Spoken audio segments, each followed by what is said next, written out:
So, it's a full moon in Aries. If you are new here, welcome. If you are not, welcome. If you are day one, thank you so much for supporting me on this wild roller coaster ride of spiritual awakening, ascending above our traumas. This full moon is definitely coming in hot, okay? And you may find yourself being more temperamental, more easily agitated. Maybe it's the small things, it's walking in the kitchen and somebody left the refrigerator open. It's just like, if that's happening for you, give yourself time to do some breath work and get that energy moving through you. So I like to growl. Growling is a form of sound healing and tuning that you can do for yourself to process all of this fire energy that's coming in. And as this is happening, that's not the only celestial alignment that may be impacting us. So, without further ado, let me get into what we're about to do and let you know what's going on with your intuitive Akashic update. So this Friday, today, as I'm recording this, the full moon is in Aries, and we're being called to embody our sovereignty. We're being called to release hesitation to being authentic. This moon is another supermoon, meaning it's closer to Earth than a typical full moon is, so the effects are more intense. Aries is a powerful sign, and this energy is pushing and pressing us to choose our paths, not based on external pressure, but what our heart truly wants. Some of the other placements would be the North Node, which is also in Aries, and it's being squared by Pluto. This is just stripping away anything that is no longer benefiting us on an emotional level and at a soul level. The astrological placements right now are helping us to recalibrate, to recall the parts of us we lost, to recall the parts of us that are actually going to replace the false self parts of us that we created. A lot of our personality traits are actually strategies to cope with our traumas. And this is what we are healing. Now the North Node, it's in Libra, and it's conjunct, which means it's aligned with the dwarf planet Eris. And Eris is known as a very powerful, outspoken, brazen goddess. She tells the truth. What truths is this energy whispering to you? Because life can sometimes position us where we're moving so fast, trying to keep up with everything happening, trying to check every box off on our list of tasks, trying to keep up with our social life, family gatherings, friends wanting to see us and hook up and talk and all of these things. And it can be overwhelming because when you are incarnated here and you have agreed to awaken from anything, even if it's something you once believed to be true, if that is no longer resonating with your soul, not talking about your logic, your reasoning, your subconscious programming from your upbringing, from your experiences, your environment, I'm talking about your soul is communicating to you your truth. Eris is like the warrior goddess with our soul right now, letting us know there are some things that you might have to surrender. And I think some of us have been working so hard to try to make our life comfortable, that we have lost the significance of things that pull us out of our comfort zone to trying to be comfortable. And I get it. I got a lot of Venus energy in my chart. I am a Virgo rising perfectionist, healer, warrior, feminine energy. I'm a Libra sun, more feminine energy, but very mental. And I process things very slowly. I take my time with making decisions. And sometimes I don't make decisions at all. And the universe has to press on me to do so. You might resonate with this. It's not all just astrology. It's your experiences as well that shape you. So if something is being shaken from your hands right now, if something is no longer ringing as true, you don't have to try to make your mind make it make sense. Surrender your mind. Don't try to understand everything about you. Seek to embrace everything about you. Observe, investigate, but don't judge.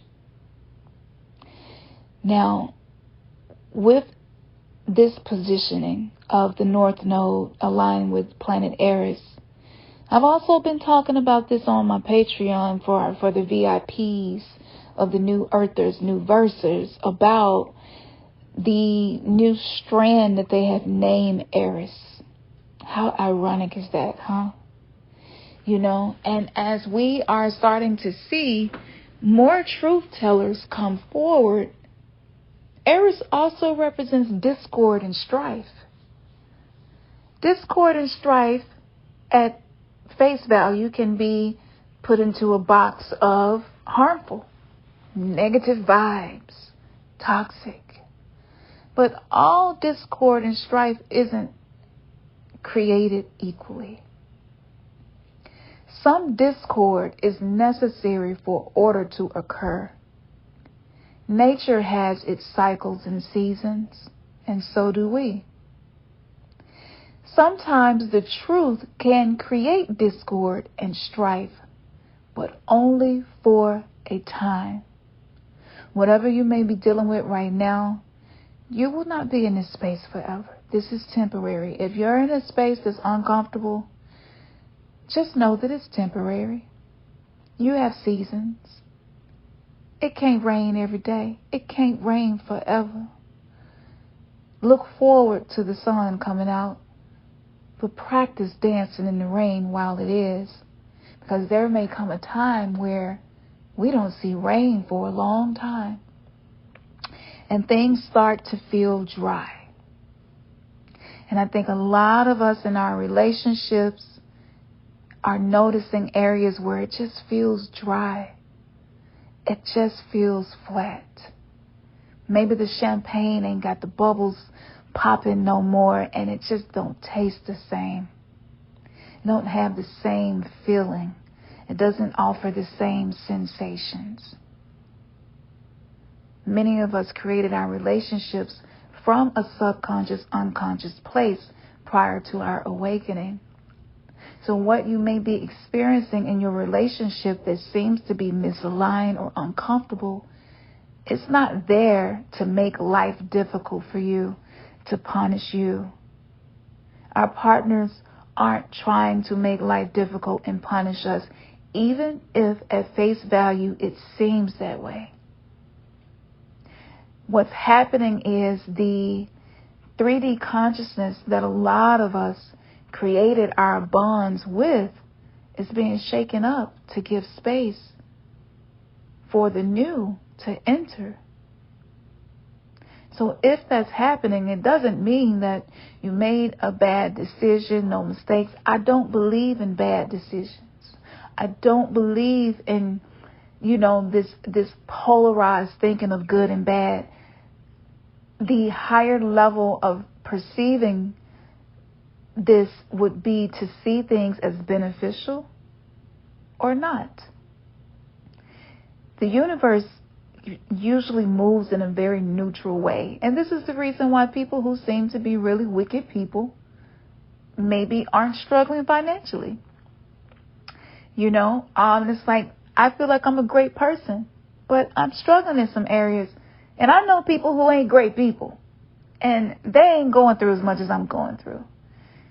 So with that Libra energy that we're in, sometimes it can cause us to compare ourselves to other people, other situations. But again, that is a form of discord in your perspective. So instead of trying to fix everything, how about you use the PRP practice, the positive reframe practice, and perceive your situation in a way that is beneficial for you. So a great example. Okay. Let's say that in your relationship, it just seems like you're not really on the same page. Your values are shifting and changing. Your beliefs are shifting and changing. And maybe your partners is shifting and changing in a different way. According to the old earth consciousness, this means that we can't be together anymore. Or this means that we're not meant to be together, right? These are some of the meanings that is a automated way of perceiving situations. And ultimately, what causes the imbalance is the meaning that we are assigning to things. So if you're in a relationship and there's abuse happening on any level, it doesn't mean that I'm saying, oh, that's sacred. Take as much of the abuse as possible. No, definitely not. You want to use your discernment and your intuition with this. But what I am saying is this. Any spiritual-minded person that goes through difficulties in life is being initiated into oneness with themselves. And a lot of us look to our partners to fill in certain voids within us. And it does us a disservice. It impedes upon our sovereignty to expect for certain needs to be met by someone else. So you can consider relationship difficulties at this time as something showing up to initiate you into a divine oneness with your true self. Because when a well stops giving you water, you're going to do one or two things.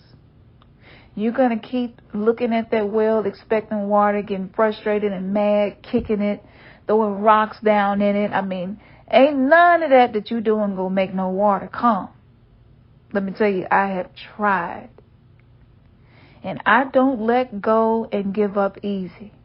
Okay? I will overstay my welcome most of the time, trying to make things happen and fix things. So you could do that. But while you're thirsty and the sun is beating down on you and your energy is going towards frustration, over time, just like milk that sits out at room temperature for too long, it turns into something else. And if you're constantly being aware of what you're not getting from your partner and it causes frustration, then the resentment is actually the outcome of the alchemy, maybe unintentionally, that you're doing. So if what you're observing is bringing up emotions of anger and frustration, pain, even grief, learning how to work with that within yourself without expending energy where it's not necessary is going to be conducive. And this is what we are being supported right now, learning how to do. And it doesn't matter when you come across this video. I find that when I am sharing these channeled messages from the Akash, it's outside of time and space. And ultimately, the Akash basically means space. So time is radial, it's not linear. So this message can resonate with you no matter when you find it. So just work on your perception and the meaning that you're assigning to things. Now, the second thing that you could do is shift your attention from that well that used to have water, but now it's dried out.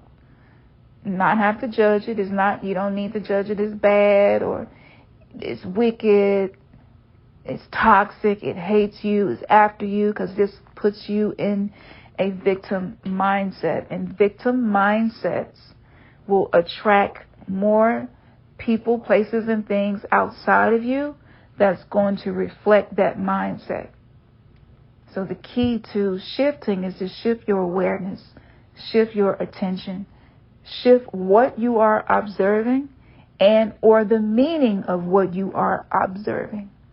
So I stood at that dry well. I grieved the fact that that well was dry.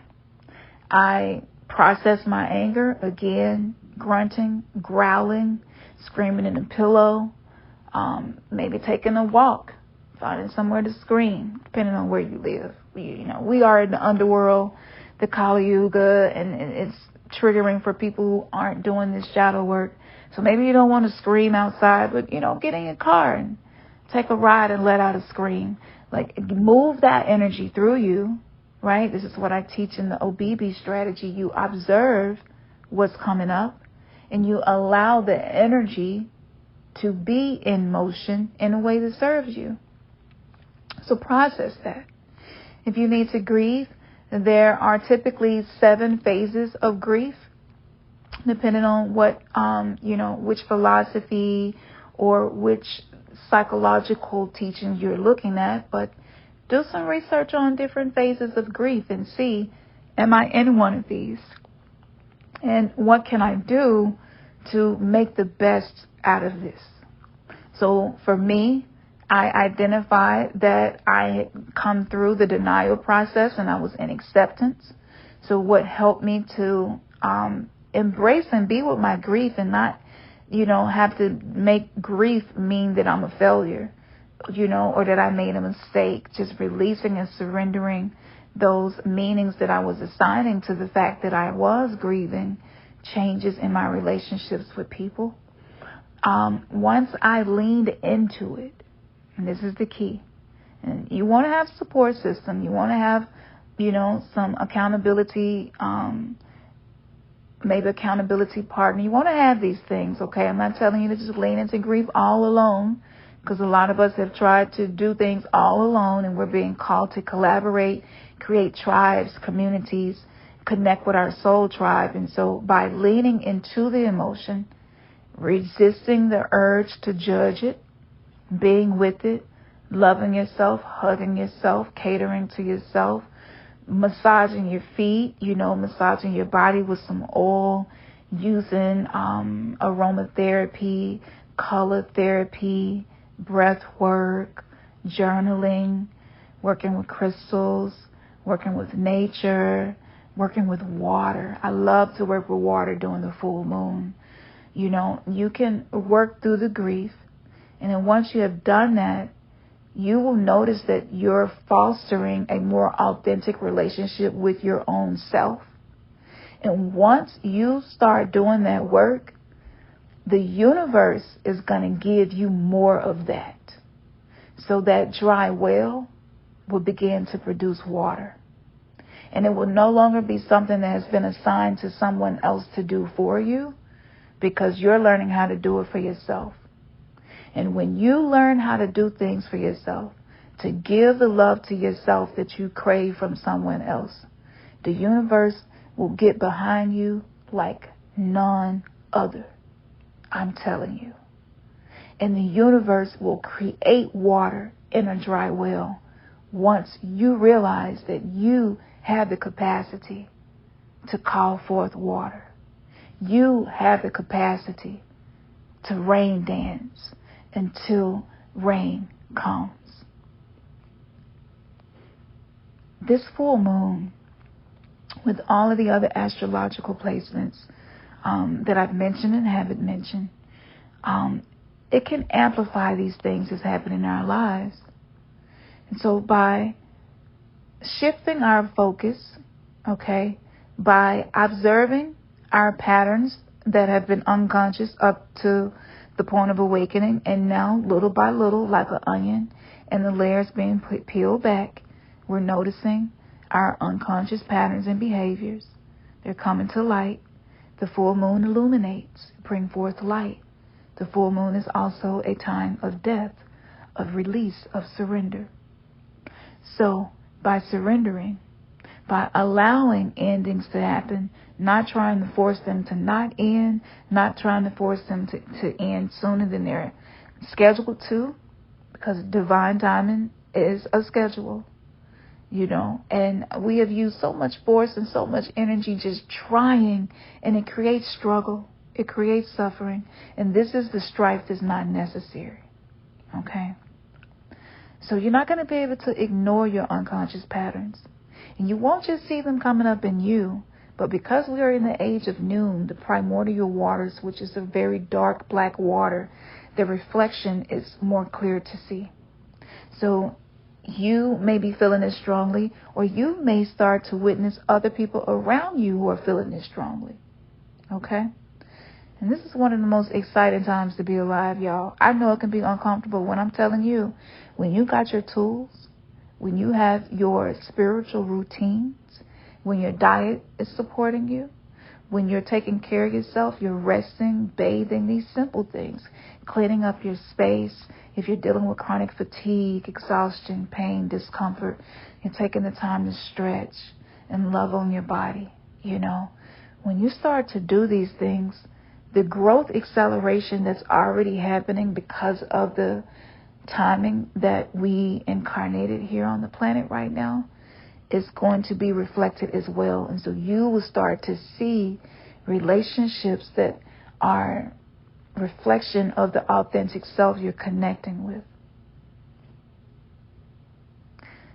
And you want to open up to see that other people around you may be having trouble as well. And maybe they're not communicating it in a healthy way. Maybe they just shut down and don't share it at all. This is a time to look on others with the same compassion that we're learning to look on ourselves with. I don't believe in a philosophy of treating people how I want to be treated. No, I treat me how I want to be treated. I treat others the way that they deserve to be treated according to their behavior. And this helps me to have healthy reciprocity in my relationships. So there may be this thought that flows through your mind that says, that's selfish, but it's not. Selfishness is, in my mind, defined by an activity, behavior, or belief that only serves you and brings harm to others, potentially. That's selfishness. But self-love is a very thin line between self-love and self-care and selfishness. Because we have existed in a very unbalanced society that is just founded on the toxic culture, founded on the patriarchy, founded on this very misogynistic energy. This particular full moon and the placements is bringing in so much feminine energy to the planet that we actually have the capacity to have compassion for others in ways that we couldn't before, because we're developing that compassion for the parts of ourself that we repress, denied, or simply do not like. This is a time of expansion of our perception, our consciousness. And with the expanded perception, with what we call the opening of the third eye, can you have compassion for what you are seeing that once was an unconscious pattern?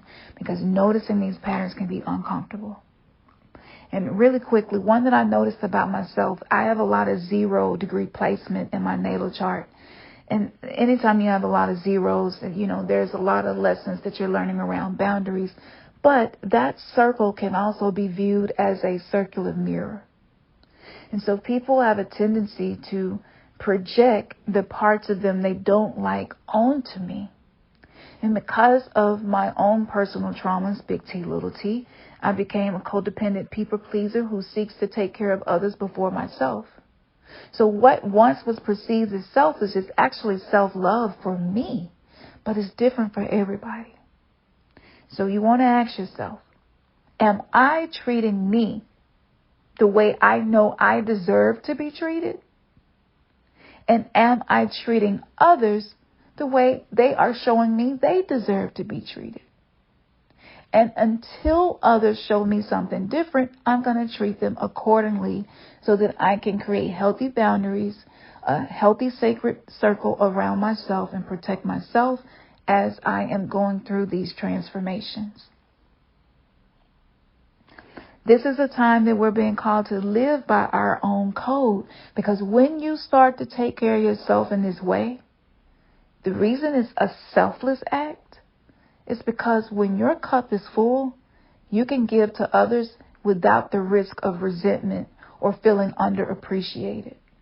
Because when you don't really have it to give, and you allow people to pressure you, society to pressure you, and maybe your own inner critic to pressure you to give to people what they are not or cannot reciprocate to you, you set yourself up to be deficient and depleted in every way, and eventually that leads to resentment. And eventually you start to feel like people are always mistreating you. You don't know why, and you deserve to be treated better. So guess what? Treat yourself better. Don't expect them to do it. Because again, we're all living in our own holograms of what we perceive to be truth. This is a cognitive distortion. It's a confirmation bias, a self-fulfilling prophecy. And we're healing. That's okay. But a lot of us do project. A lot of us reflect. And then we reject what we're being shown in that reflection. We may have a tendency to project it onto other people. So not only do people project onto me, but sometimes I project on others. But the crazy thing is, because of me being a recovering codependent, I do it in reverse.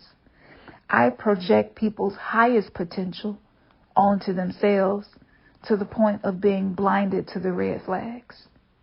So again, this is all about balance and what is resonating with you. This is the time to take some chances to be unique. Step out of fear and into trust, because trust ultimately heals fear. Self-trust. A lot of us don't feel like we can trust people. That's such a beautiful space to be in. What, Campson? How is that beautiful? Because it definitely do not feel good. I get it. But when you cannot depend on others to be trustworthy, you have one or two options. You can either stand there at that dry well, keep kicking it, throwing rocks in it, being mad, angry, just leaking your life force energy. Or, door number 2, you could develop more trust with yourself. Develop more trust in the love that you're giving yourself. Because even if people feel like you're mistreating them, even if people feel like you're, even if you feel like people are taking you for granted, right? Even if you feel like some people in your life, it's a mistake for them to be in your life. If you cultivate trust for yourself, then you will trust spirit more, and you will see that you can't make a bad decision. You might take a longer way of getting there, but we're all going to get where we are divinely ordained to arrive to. It's just a matter of when. But it is definitely happening. It's not possible. It's probable. It's likely. Okay? Now, hopefully over the last few weeks during the new moon, I did do a channeled message here. If you missed it and it's your first time listening to me, go back and check that out. But we were being called to do some deep inward work, to do some shadow work and see if we can integrate the things that we discover about our shadow self, our wounded inner child, right? And the ability to stay in integrity comes from knowing yourself, and integrity means what feels true for me, I will stand on, even if it's not true for others, even if it's making other people uncomfortable, because my power is located in my truth, not in others' perception of me.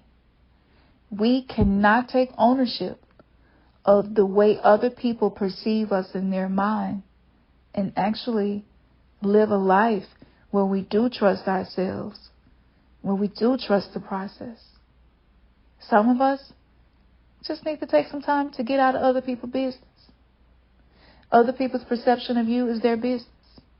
Now, I'm not saying if somebody is bringing something to your attention and it may require some reflecting, to see if it's true or not and to just be dismissive to people. But you don't have to put a copyright on someone else's criticism of you. Okay? You don't have to trademark the way someone else feels that you're troubling them. One of my go-tos when I'm starting to feel this, because I tend to be a sacred rebel, even when I'm not trying to. And the codependent in me really does try to acquiesce and go along to get along and assimilate.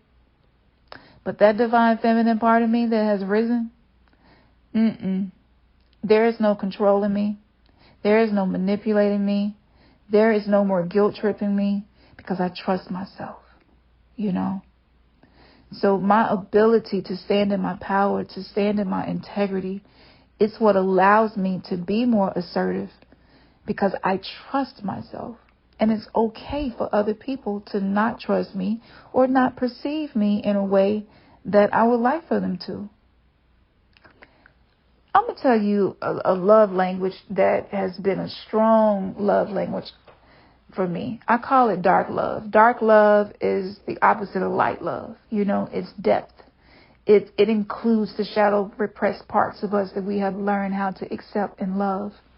And then we can do it with others once we are doing it with ourselves. So when people clearly are feeling a way about something that I'm doing or a change or whatever it may be, I love to use it as an opportunity to show them how expansive my capacity to love them, even when they're not in agreement with who I am. And I would simply say something like, I understand that you aren't really feeling me right now, and that's okay. Because maybe at one point in your life, somebody did not honor the way you were feeling and tried to tell you that what you're feeling is wrong or unacceptable. And in this moment, I want to hold space with you and let you know your feelings are valid. And I'm not going to dismiss them. And you have the sovereign right to feel and perceive me any way you want to. I honor that because you are a sovereign, authentic individual. And it would be very unloving of me to try to change the way you're perceiving me. And I don't seek to dominate you. I don't seek to control your perceptions. And I hope that in this moment, this feels like love to you because somebody is appreciating the fact that you are a sovereign being and you are entitled to your own perceptions of me. Can you feel the peace that comes in with those words? Now, even though they may be feeling a way about you, you just took that situation and you alchemized it in the moment. And you transmuted a shadow into a superpower. You turned pain into purpose. And this allows you to hold on to your integrity and the person that you are becoming as you discover these deeper truths within you. I really don't know a comeback to that. And you can word it however you want to. If you want to take this back and write it down and maybe word it how it resonates with you and create it as an affirmation. And for those of us who are uncomfortable with being rejected, being judged, mistreated, criticized, this is a really good exercise so that you're allowing yourself to have these experiences. You're not trying to avoid conflict. You're not trying to avoid being criticized because that turns us into liars. that turns us into people who use their false self to try to dodge criticism. And instead of it, you lean into it and you turn it into something else. You turn it into a reason to give more love to others and to yourself. Your autonomy is important. And with this full moon, if there was ever a warrior feminine bringing in liberation within the moon's placement, it's now. Aries is all about the self, And a lot of women, we had to give up our true selves to exist in a man's world. And a lot of us lost ourselves in our relationships, lost ourselves in our careers. This is an opportunity for us to take that back. And not take it, but to receive. Now, if you're feeling like you be overly hard on yourself, maybe you're oversensitive to judgment of others, as I've mentioned, create an affirmation and let this be your conversational affirmation. Let this be your comeback. Let this be a statement that you use to neutralize the polarization that we are being triggered into having. The less people participate in polarization, the more we anchor the new earth, this 5D consciousness, love-based way of being versus ego-based way of being. Whatever comes up, you have the power to acknowledge it, confront it, which allows you to release it, energy in motion. And when you observe the way that this statement shifts the energy in conversations, the more you use it, the more you may be around someone who triggers you, the more practice you get. And one day you'll look up and you have done it so many times that you no longer have to consciously decide to. It just becomes a baseline response to external criticism, judgment, confrontation, and conflicts. So I hope that helps someone who was wondering about that.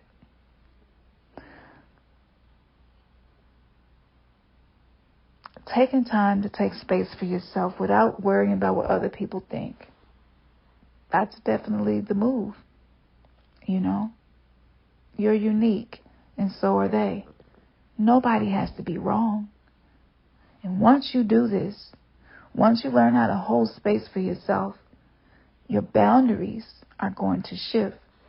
The more you add value to who you are and invest the time in yourself, the more boundaries will be required to protect the work that you're doing on yourself.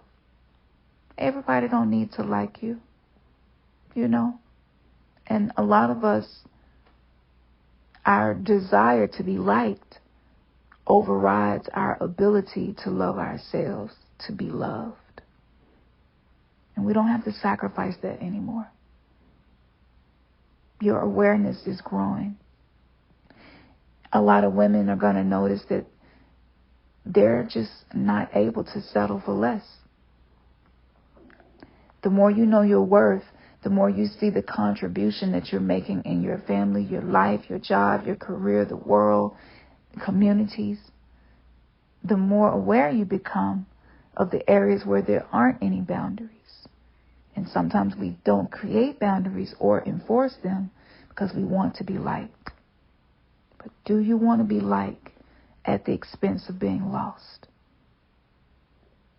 And this is what will help a lot of us to regain our sense of self, to not feel like we have to turn into a, reactor, a nuclear reactor to these triggered moments that occur, and you become more confident because you notice, I'm allowing people to perceive me however they want to without it affecting my mood.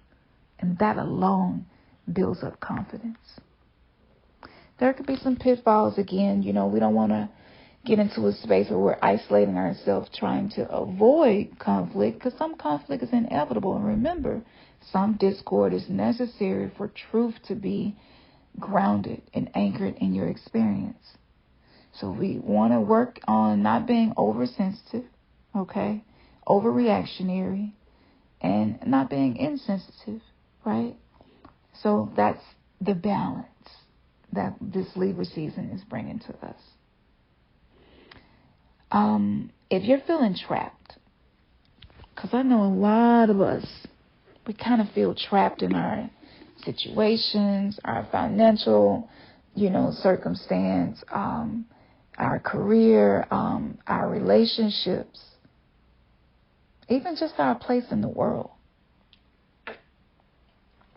Sometimes you can feel like where you are is a prison that you cannot get out of. How about we PRP it? Let's put a positive reframe on feeling trapped, right? Let's see how creative we can be, how many ways we can perceive where we are in the present that's positive. Let this just be an exercise. Turn it into a game, leaning into that playful energy. Playful energy is very feminine, and the inner child loves to play. So inner child healing can come as a result of you tapping into your inner child's creativity, which is the magic within us all, and just shifting your perception around where you are. And you might notice that the prison that you feel trapped in is actually protection. That the bars that you might see around you, that the tape, the stop signs, the caution, like when they're doing construction work, and you see all this stuff letting you know the construction is happening. Well, what if you see whatever predicaments you're in as construction, right? Again, a lot of us are noticing our unconscious patterns and the reality that it created for us. So by having compassion for where you are, shifting your awareness, if you're into home decor, you could plush that prison out. I mean, you can get you a nice soft rug. It's a lot that you can do. You can trick it out, and just leaning into that creativity. Allow your inner child to participate in your awakening experience. And you might be pleasantly surprised at the outcome of shifting your focus in this way. So if this period is challenging and overwhelming, and for a lot of us who are very empathic, every human has empathy on one level or another. And I'm sure some people would say, honey, please, I know somebody got zero empathy and they just in full narcissistic mode all the time. They don't care about nothing but themselves. If you have noticed that, there's probably an area within you that you aren't kind to your own self. That you aren't empathetic to yourself. So, I know how overwhelming it can be as an empath. And in the guidebook that I am creating and all of the content that I'm creating, I'm integrating what I have learned as an empath into my self-mastery, personal development, and spiritual practices. Because in my eyes, you can't have success if you take away either of these. All of these are required. They're all necessary. So be kind to yourself, okay? Look for areas where you tell yourself, I should. That's always a clue to you being overly hard on yourself. As long as you are doing the best that you can, then what your heart desires is going to come. So you don't have to compare yourself to other people, even allow other people to tell you what you should be doing. You don't have to allow that to put pressure on you. You can shift your perception and say, but I'm doing the best I can.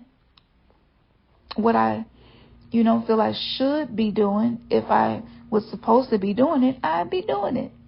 And because I'm not doing it right now, I trust me. I trust the process. I trust that where I am is exactly where I am supposed to be. Okay. So we're going to feel the urge to take action. Remember, Aries is like action oriented, sometimes even without thinking. So take some time with yourself, think things through, again, be less reactive. And new possibilities will unfold just from you using the tips that I'm sharing with you now. And if you see something that's not serving you anymore, it's not serving your truth, follow your intuition. Take some action, make a leap of faith. You don't have to shake it up too much, but just micro goals, to move in a direction your intuition is showing you. So if you feel like you maybe have outgrown a job, instead of just quitting abruptly, start searching for what resonates with you and what you would like to do for a living. And start gathering some of the characteristics, some of the traits of that person and integrate them into yourself.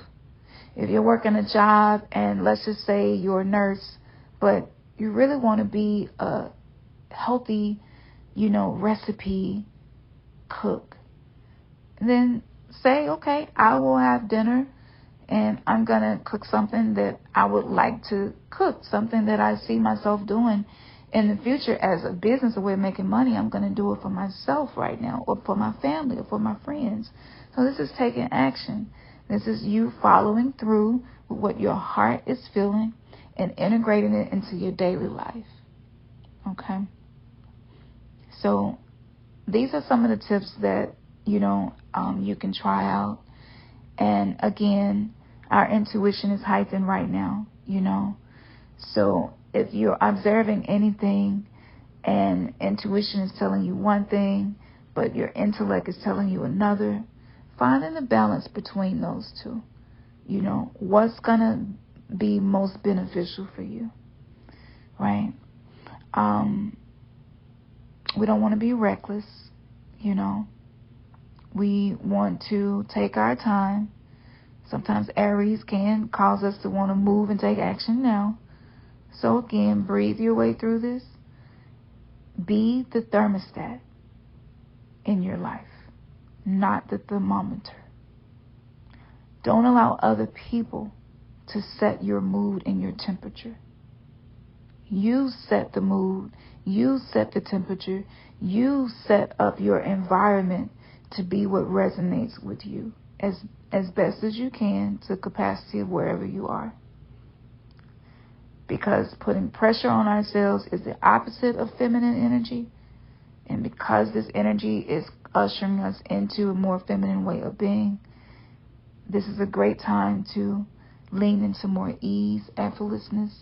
Give yourself a few hours to be what you probably would perceive to be lazy. Give yourself the sovereign space to do that. If you intuitively feel like that, slowing down is what you need, but the inner critic is like, oh, you can't be doing that. Idle mind is a devil's playground. If you don't work, you don't eat. And it keeps us in this rat race of doing, and we're not being. This full moon is about being, not doing. So Aries can have you out there being a little bit reactive, but again, you have the capacity to be the thermostat and set the temperature, set the mood within your temple. Okay? If you have a tendency to pour your energy into other people, what they want from you, what they think, afraid that they won't see value in you, because that's usually the subconscious fear. When we overcompensate, when we overgive, overextend ourselves, agree to doing things that we really don't have the energy to do or don't want to do. If that's been happening, and you probably are noticing some unconscious patterns that could be categorized as codependent. And I have videos all about that here. and on Patreon. So check those out, and check out the community tab. I often post about codependency there as well. But you aren't a victim to your circumstance, and if pulling back how much you invest in other people changes the dynamic, it might be something that's just meant to take on a new form. And there are some people who may not be as big of, have as, a big role in our lives as they have had before. That's okay too. So this is the state of allowing, right? And investing that energy into yourself. Sometimes when we're doing that, we attract people who often want something from us instead of wanting the best for us. So if you give, and it's not being reciprocated, and so many women been doing that in our relationships, then your body is going to let you know. Your emotions are going to let you know. Something will eventually happen to slow you down. So take care of yourself. Take care of your health, your mental health. Do what you can. And again, allow people the sovereign right to perceive you however they want to. This is freedom. This is liberation. When I stopped caring so much about how people felt about me, my self-healing journey transformed into something that created confidence for myself. And I realized that by overgiving, oversharing, overcompensating all the time, not knowing when to pull away, I was training people to be narcissistic in my life. I was offering myself as a living sacrifice, being a martyr, and I wasn't treating myself like I was important. But I expected other people to treat me like I was valuable and important. But I wasn't doing it. So it's okay. And, if people change the way they feel about you because you're not giving as much. And it's also okay to let, especially our partners, to let them know what I have been giving to you up to this point hasn't been reciprocated. And if I continue to give to you what is not being reciprocated, it could become a breeding ground for resentment. So in me reinvesting that energy into myself, I actually become a better version of me, which means you get to experience the new me that I'm creating. And that's a gift that I'm giving to myself, but also offering to you instead of offering myself as a sacrifice to you. And if our relationship is meant to be, it will be. And there is nothing that we can do that's going to destroy it. I trust the process. I trust the Spirit has not abandoned us, and we have support. And I hope that you're able to do the same. Right there. You have an extraordinary amount of power available simply by shifting your perspective and giving meaning to what you're observing that is service to you and not a disservice to you. So feel your feelings. Be with them. Allow others to feel theirs. And one thing I will say, all of this goddess energy that's coming in, these archetypal energies that teach us about feminine consciousness and embodiment, one thing for sure, women right now who are really doing this healing work, we are the first generation of women to reclaim our power, to liberate ourselves from the bondage, the shackles, and the chains that were placed on us by a non-human force on this planet that feeds off of desperation, suffering, misery. We're not feeding that anymore. And if we do, we feel terrible afterwards, because we are not like the generations of women before us, especially the age of Pisces. We're being raised and initiated into higher value of ourselves. And with that, relationships will take on new forms. No matter what form, no matter how the dynamic changes, it is no less sacred. It is no less necessary. Because if it wasn't necessary, you would not be having the experience. And once you learn the lessons from the experience, then the necessity of that experience lessens. And this is how we clear karmic contracts. This is how we invite our dharmic timeline of experiencing from our heart's desires, having more experiences that are based in love and not ego, that are based in triumph and not trauma. This is being offered to us now. And women will be protesting for their wants, needs, and desires.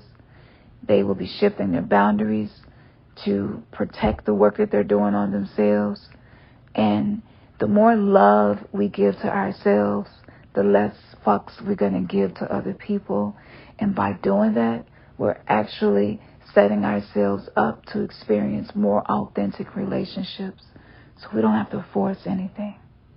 We don't have to make something happen. What is meant to be will be. I hope that this spoke to you. And if you're wondering how you can connect with me outside of this platform, I'm going to put the links in the description. Feel free to look around the website. It's like an ascension. Library. So much information there.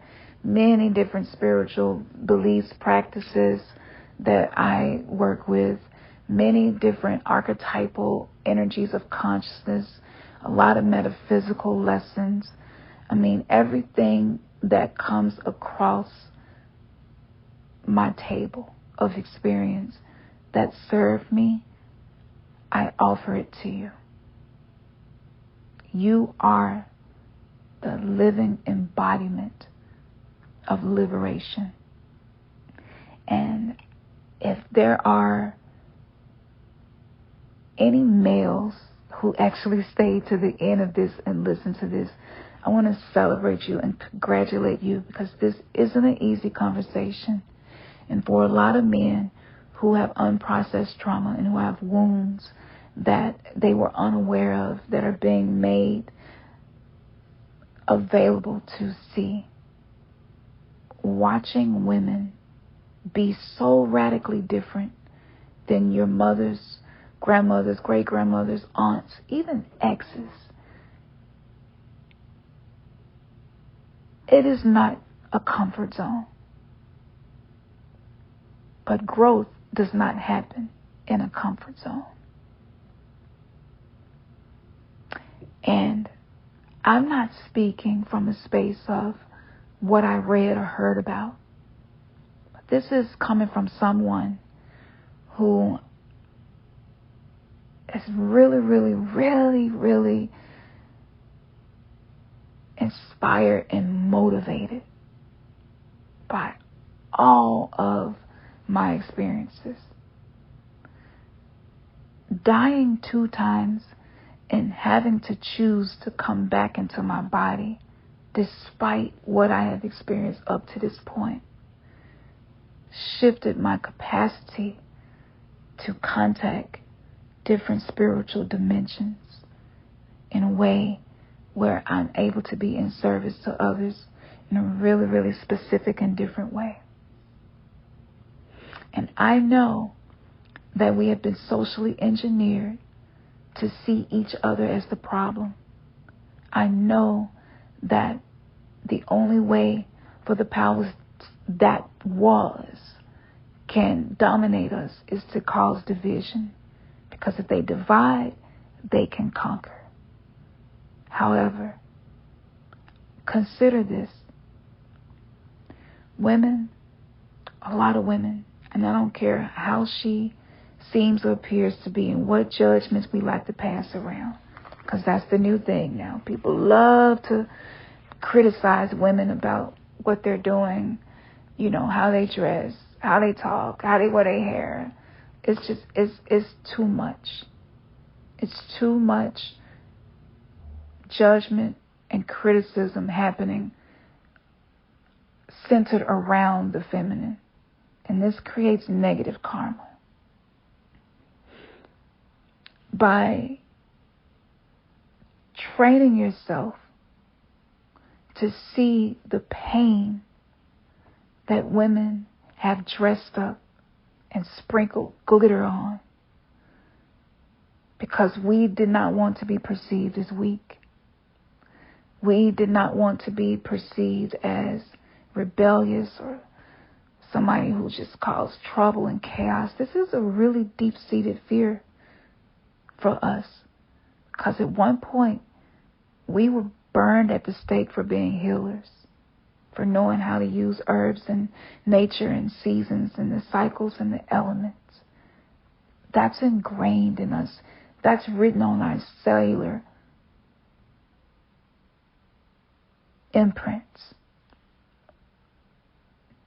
So the fear of upsetting our partners because our beliefs, our values are shifting, who we identify as being now, the fear of how our partners will react to that creates more suffering. It creates dis-ease. It creates cancer. It creates autoimmune illnesses, reproductive issues, cysts, fibroids, tumors. Women have suffered in silence.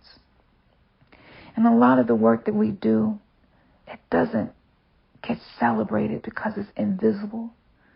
It's difficult to see something outside of you that you haven't identified in yourself.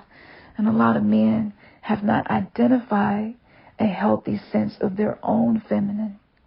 So it's difficult to see us as sacred.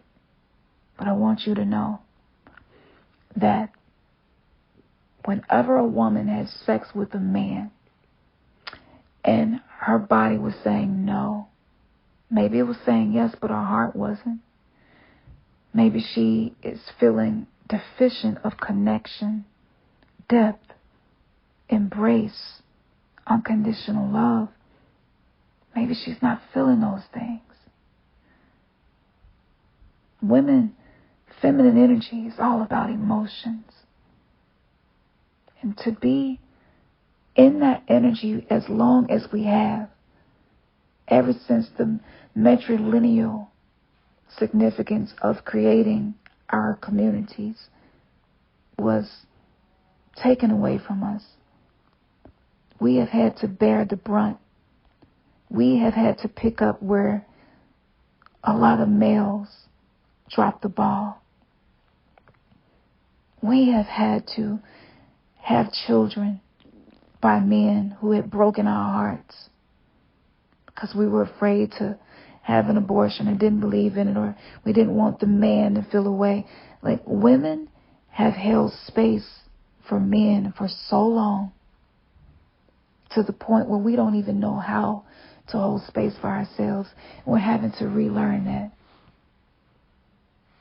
So if your woman is spending more time to herself, not talking as much, maybe not acting the same, maybe not greeting you when you come home from work with a big hug and a big smile, it may not be directed to you to hurt you. It simply may be her learning how to be with her own trauma, to hold space for herself. The most loving thing that men can do is to learn how to protect the sacred space that the woman is creating for herself, even if he does not understand nor agree. A lot of men did not develop emotionally. And because y'all were given so much without actually having to work for it, everything in this world was set up for y'all to win. And what happened was your feminine got ignored, repressed, denied, dismissed, neglected, and rejected. And the woman had no choice but to do the same, to navigate a world built all around masculine, egotistical, logical, reasoning, left brain energy. And I know the pain of being obligated to please a partner, even while you're in pain. I know that a lot of men who may be hurting their women don't know that they are, don't know why, don't know how to stop it, don't know how to change it. And in that space, you may begin to feel like the victim. You may begin to feel like she's hurting you. She's doing something to hurt you. And this will lead to you unconsciously, subconsciously sabotaging her journey because you feel like a victim in this experience. You create your own reality. You can hold that space for yourself. Practice doing that. Because if your woman is changing in a way that causes you to feel like you're not important, as if you're inadequate, as if you're not good enough, those feelings are a reflection of an unhealthy, insecure attachment. A woman, whatever she's doing, does not dictate your mood. And if what she's doing is what determines your mood, that means that you're not in control of yourself. That means that she is in control of you, and not because she's trying to control you, but you have given your power away. You have made her responsible for emotionally regulating you, for reassuring you, for making you feel at peace with yourself and who you are. That's not her responsibility. And unfortunately, a lot of us were raised to take on the responsibility of others. And because we have noticed the areas that men have not developed emotional mastery, we try to fill in the gaps and we try to handle it all. And so whatever grace she has offered you, this is the time now where you can offer that to her. And again, anytime you feel like what someone else is doing is creating your reality, that's a victim mindset. And it comes as a result of stress. It leads to being in survival mode, which means that you're most likely to fight, flee, freeze, or fawn. And neither of those are based in love. Neither of those are directed by the heart. That's ego. That's not love. And before I go, I'm going to say one other thing. Because this energy right now is calling for this. And for those who take heed to these messages, for those who are witnessing women be liberated from things that have really, really held us back from being the best version of ourselves, Not only can you clear karmic debt by using this information in your life, but you can actually step more into the version of you that is a curse breaker, not a curse sustainer. Okay?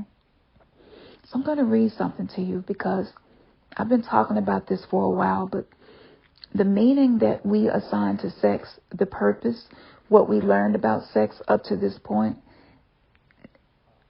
it's very trauma-inducing, to say the least.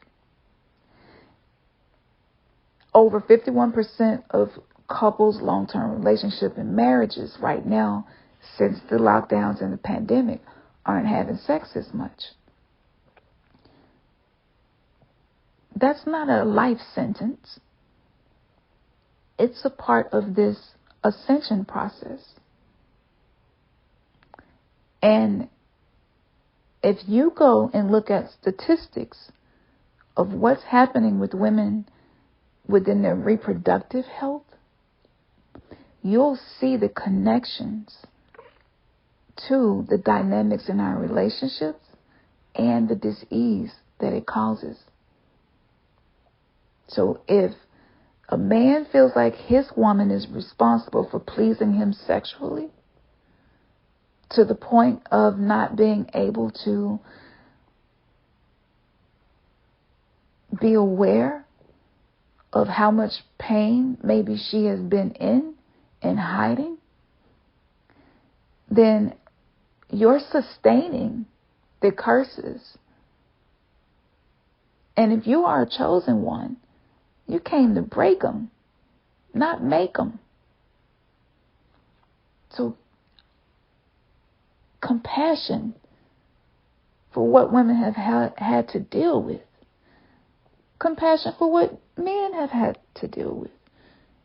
But women are more inclined to be empathic and compassionate, forgiving than men are because of the toxic societal philosophies of life, beliefs, monotheistic religious beliefs. So many of these things are being brought to our attention so that we can shift it. This ain't just for us. This is for the generations, hundreds and hundreds of years that will either benefit or be harmed by the way we operate. So I'm going to share a statistic with you that I went over in the Cosmic Isis Papers lecture. And it's this. Sexual safety is something most women never had. Many women feel obligated to have sex. However, 78% of women have autoimmune disease and reproductive issues soar into the 80th percentile. Now the question I ask is, how comfortable is sex for millions of women? Not just due to their partner's ability to create safe space, but imagine what the body has been going through. Nevertheless, we were taught to satisfy our partners even if our body says no, or he'll go and get it from somewhere else. This basically is marital rape. This is basically an obligation that has been put in place by the so-called powers that be to keep women in a cycle of feeling as if they do not have sovereignty over their own body for fear of the consequences of saying no. And I know rape is a strong word, but I am not here to make men comfortable. I'm here to show you a perspective that a lot of us really will benefit from opening our awareness to see. Anytime a woman has a sense of obligation so strong that she will ignore discomfort in her own body, in her own mind, in her own emotions, that is a form of sexual abuse that we took on as our duty and responsibility. And where has that brought us? What has that gotten us? Because based on these statistics, it has not brought us to a healthy place. Okay? So, I would like to invite any of the women listening to this to book a discovery call with me where I will coach you for free on some of the things that you may be dealing with as you're going through your spiritual ascension process. This Sacred Sister Circle that I'm putting together is revolutionary.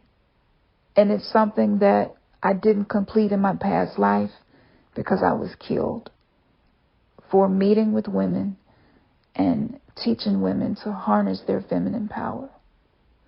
And as most of us know, this is something that the church was so afraid of that led to them creating all of these requirements for how we should be in relationships that have only taken us deeper into a toxic culture where the demands that are placed on women do not take into account what we are going through and have been going through. On a spiritual level, there are guardians standing in the gate space of the gateway of the gods, and they're saying, no, no more. You're hurting your descendants if you continue like this. So for my men out there, this is not about you. And to think or feel that this has some type of element of punishment or, women are just being difficult for no reason, all of those things point to scarred feminine and scarred masculine energy within yourself. It says more about you than it does about her. And your power is when you focus on you. Your disempowerment is when you focus on others. So if you are a man, you don't have any idea of what it takes to be a woman in this world. And that's all right, because most men did not have a father who taught them these things. But what's not okay is abuse in any form, on any level of the spectrum. And if we are willing participants in trauma reenactments that we have painted with fake gold paint and called them relationships, then what was the purpose in you awakening? If you were going to try to hold on to the 3D matrix programs of how things should be. All links will be in the description. I'd love to hear your biggest takeaway. And I would love to hear your opinion as well, because it does matter. All perspectives matter, and we can all learn something from one another. Ashe.